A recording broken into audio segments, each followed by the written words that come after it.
So I combined today our topics of Judgment Day and Hell because I do think that they are two things that go somewhat in hand.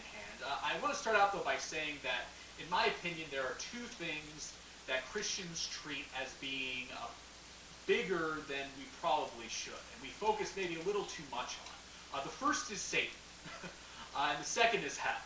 Um, and to kind of get into it, to be clear, I do believe very heavily in the idea of a judgment day. I think it is very important within anybody's theology that there is a day of judgment. The reason for this is very simply, we have situations in our lives where people do bad things and they don't get punished for it. And on the flip side, we have situations where people do good things and they never get rewarded for it. And a day of judgment, a day where God sits down and puts everything right, and those people who are righteous get rewarded, and those people who are evil get punished.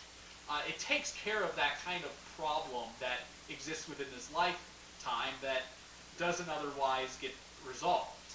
But hell is obviously a part that gets brought up with that punishment of eternal torment, and it's very difficult for anybody, for any Christian. If a Christian is honest with themselves, I believe all of us would say we don't want to see anybody go to hell, at least with the way it's depicted. And the reason is very simple. The idea of eternal torment is something that we don't like, and this is where the difficulty comes, because the idea of eternal torment is very difficult to reconcile with a loving God who wants all of us to come to Him. This is why, in a lot of cases, things like universalism, some of these other ideas where everybody ends up in heaven somehow, kind of come about. And there's good reason, and again, that does seem like a good reason for that. Here is kind of what I think about it. I do believe there has to be something, and I think hell probably is that something.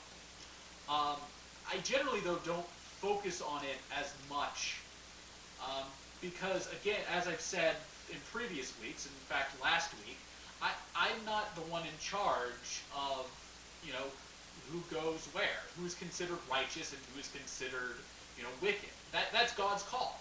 And if God decides that He doesn't want to, that He's going to forgive everyone, well, I am not in a position to really complain about that. I have definitely sinned. I have definitely done things that I shouldn't do. So who am I really to get upset with God for forgiving me and then not forgiving somebody else, even if I maybe think that He shouldn't, due to the circumstances. So that's kind of where it comes from for me. But I think the bigger thing, I mentioned that I do think that Christians oftentimes talk a little too much about this. And I think the reason for that is, the idea of scaring people into faith.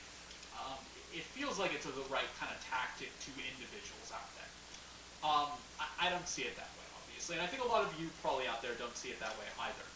The truth is that if hell exists, it is significantly smaller than heaven, and significantly has less power than heaven. It's just, it's described as this lake of fire in Revelation, designated for the wicked and for Satan and his angels, which implies, and whenever you read Scripture, whenever you sort of see, Satan and the sort of the powers of hell in action, they're always depicted as being significantly less than the powers of God. It's so much so that C.S. Lewis, in a book called The Great Divorce, he depicted hell as being this tiny little crack compared to heaven, like the type of crack that you'd see like an ant farm, well, not an ant farm, but an ant colony living in underneath, compared to the entire world, which is heaven. And I think that is a really accurate. I think that's a good way for us to look at it. Maybe not accurate, but a good way for us to look at it. The truth is that the powers of hell, the powers that be there, are nothing compared to that of God. With that said, we do still need to do what we can to serve God, to give our lives to God. Because He's God. And, we do see in Scripture this idea that, nobody can come to him except through Jesus. So if you've never done that before, I would encourage you to, go out and do it. It's not hard.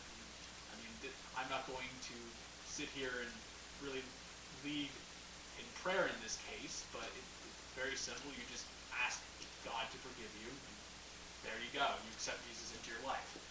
That's literally it.